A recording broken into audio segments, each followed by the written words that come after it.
राधे राधे दोस्तों, मैं इलेक्ट्रोहोम्योपैथ doctor RB. Goswami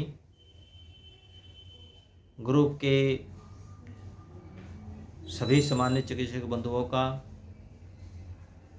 और यूट्यूब चैनल पर हमारे सभी फॉलोवर्स का तहे दिल से हार्दिक अभिनंदन करता हूं।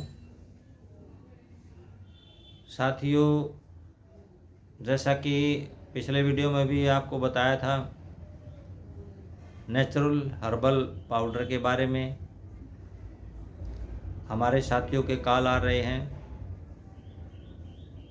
और बहुत अच्छा जो है उसका रिस्पॉन्स हमारे चिकित्सक बंधुओं को मिल रहा है।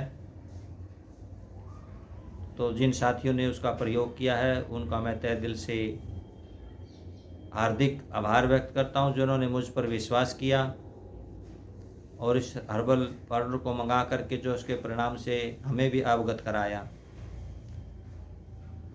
तो उन सभी चिकित्सकों का मैं तहे दिल से हार्दिक अभिनंदन करता हूं। साथियों, हमारे पास अभी बहुत कम किटें बची हुई हैं। 10-12 किट हमारे पास अब रह चुकी हैं जो हमारे ऑफर प्राइस की थी। जिन साथियों ने किट की ज़रूरत है, मेडिसिन की स्पेसिफिकेशंस की अभी ज़रूरत है, जिनके पास शॉर्ट है नहीं है तो वो इस अवसर का लाभ उठा सकते हैं। उसके बाद फिर रेट वही पहले वाले हो जाएंगे।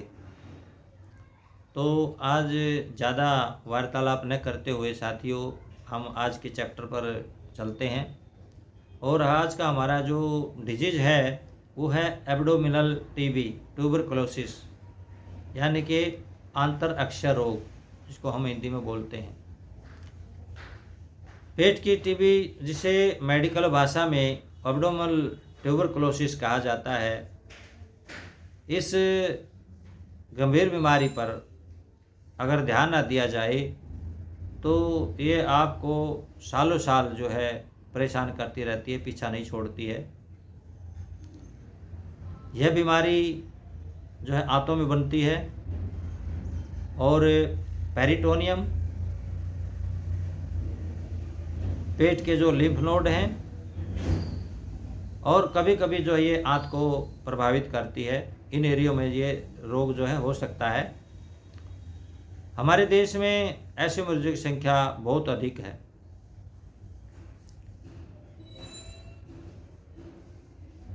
तो साथियों, इसके अगर हम रीजन्स पर, कारण पर बात करें तो इस रोग का मुख्य कारण टीबी के कीटाणुओं का बढ़ना हो सकता है। टीबी की बीमारी जो है फेफड़ों में होती है और जब बैक्टीरिया की मात्रा ज़्यादा बढ़ जाती है ट्यूबरकुलोसिस के, तो ये धीरे धीरे जो है ब्लड के द्वारा जो है आंत में आ जाती है, या जो टीबी के रोगी होते हैं उनका जो बलगम होता है उसको थूकने के बजाय अंदर निकल जाते हैं, जिसे बैक्टीरिया उसके अंदर ही चले जाते हैं और फिर वो ही जो है आंतों में जा कर के, पेरिटोनियम में जा कर के ब्लड के द्वारा जो है इन क्षेत्रों में जो है वो नुकसान पहुंचाने लगते हैं।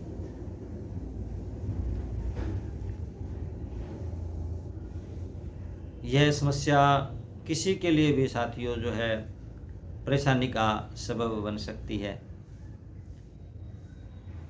जैसे कि अभी मैंने बताया, यह 2 स्थितियों में होता है। पहली तो जो है टीबी के कीटाणुओं से संक्रमित व्यक्ति के साथ में खाना खाने से यह रोग हो जाता है। दूसरी, जो फेफड़ों की टीबी की स्थिति में मरीज द्वारा जो है खुद जो है बलगम को निगल लेते हैं, तब ये बीमारी जो उसको होती है।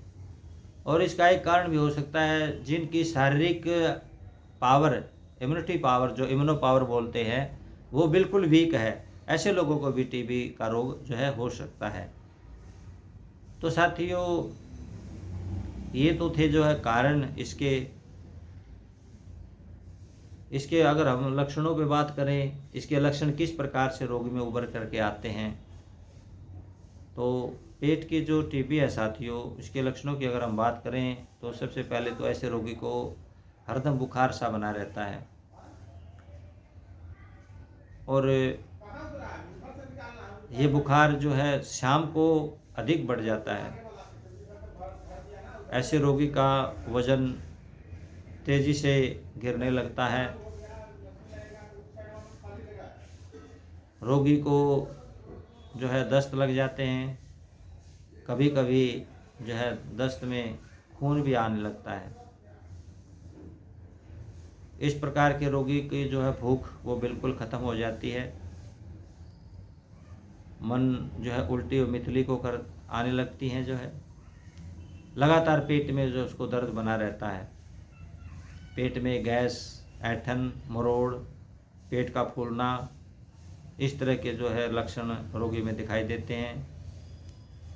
ऐसा रोगी जो है स्वभाव से भी चिड़चिड़ा हो जाता है। किसी काम में उसका मन नहीं लगता है। इस प्रकार के साथियों जो हैं लक्षण ऐसे एब्डोमिनल टीबी के रोगी को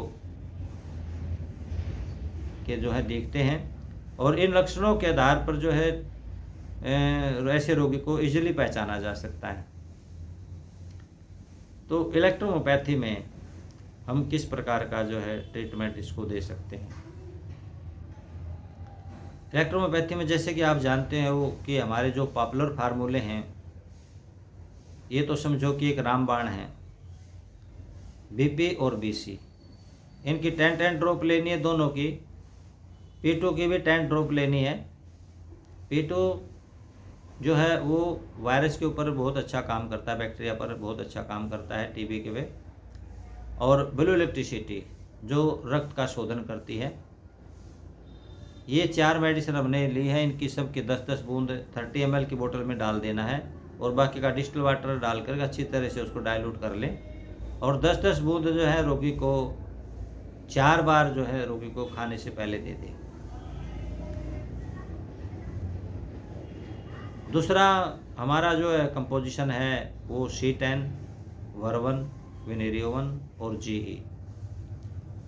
इसकी क्या करनी है साथियों, हमने D4 से 5 बूंदे जो हैं 5 ड्रॉप 30 ml की खाली बोतल में डालनी है। बाकी का डिस्टिल वाटर डाल देना है और इसको अच्छे से डाइल्यूट करके इसकी 10-10 बूंद 2 घंटे पर यानी 10 ड्रॉप 2 आवरली जो है इसको देना है। साथियों अगर किसी को कफ आता है तो उसकी दवाई भी इसके साथ में अलग से आप दें। किसी को बुखार आता है उसकी दवाई भी आपको अलग से देनी चाहिए। जो भी सिम्टम्स हो उसकी दवाई आप अपने सवयोगानुसार रोगी को दें। और जो ये डोज मैंने बताई हैं, ये डोज 60 किलो के बॉडी वेट के व्यक्ति के लिए है। अगर कोई 90 किलो का 1 क्विंटल का आपके पास में आ जाता है तो उसकी मात्रा आपको बढ़ानी होगी। और कोई 40 किलो का आ जाता है, 35 किलो का कोई आपके पास आ जाता है तो उसकी डोज आपको अपने वेट का अनुसार घटाना बढ़ाना है। ये मत समझना कि जो मैंने बोल दिया वही सेम पत्थर की लकीर है। तो उसको मात्रा को जो है उसकी डोज की मात्रा को कम बत्ती आप कर सकते हैं। तो ये तो था हमारा इलेक्ट्रोहोम्योपैथी का जो है ट्रीटमेंट। इसके साथ साथ में साथियों अगर पेशेंट को हम खान पान के प्रति भी सावधान कर दें तो हमें बहुत लाभ इसका जो है मिलता है। जैसे ऐसे रोगी के लिए जो है साबुत अनाज है, गेहूँ, बाजरा, मक्का जो है सेवन, उसको मोटे अनाज का सेवन कराया जा सकता है जो फाइबर युक्त होता है। फलों में जैसे संतरा है, आम है, अमरूद है, एवोकाडो, कीवी वगैरह है, जैसे ऐसे फलों का प्रयोग जो है करना चाहिए। सब्जियों में जैसे है कद्दू, लौकी, घिया, तोरी, टिंडा, आंवला, टमाटर और हरी पत्तेदार जो सब्जियां हैं उनका ज़्यादा से ज़्यादा मात्रा में प्रयोग कराएं। क्योंकि साथियों फल और सब्जियां जो हैं वो एंटीऑक्सीडेंट होते हैं। एंटीऑक्सीडेंट गुण से वो भरपूर होती हैं क्योंकि बॉडी से विषाक्त पदार्थों को निकालने की उनमें अद्भुत अक्षमता जो है फल और सब्जियों में पाई जाती है। इसलिए ज़्यादा से ज़्यादा मात्रा में जो है फल सब्जियों का जूस का जो है सेवन रोगी को कराना चाहिए।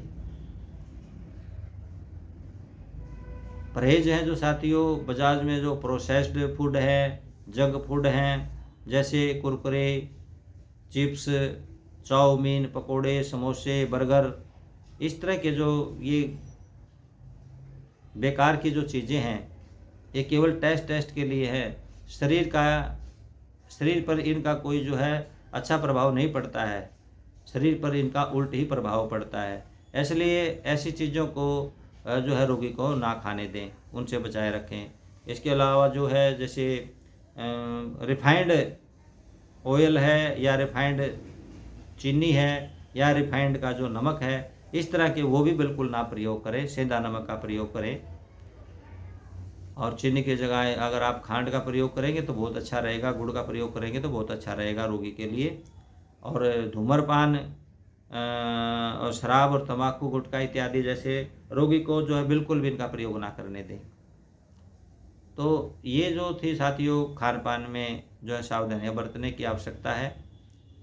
और इसके साथ साथ में जो है आसनों में जो है यौगिक है, जैसे जॉगिंग है और ताड़ासन है, भुजंगासन है, इस तरह के आसन बड़े इसमें रोग में लाभदायक सिद्ध होते हैं। और प्राणायाम में जो है केवल एक भस्त्रिका का जो है प्राणायाम है, वो इस रोग में जो है बहुत ही इसके अंदर लाभकारी है।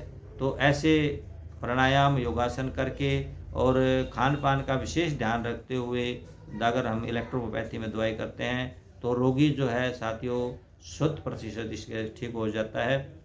तो साथियों, आज का हमारा ये वीडियो लेक्चर था एब्डोमिनल टीबी यानी कि आंतरक्षय रोग। आपको कैसा लगा?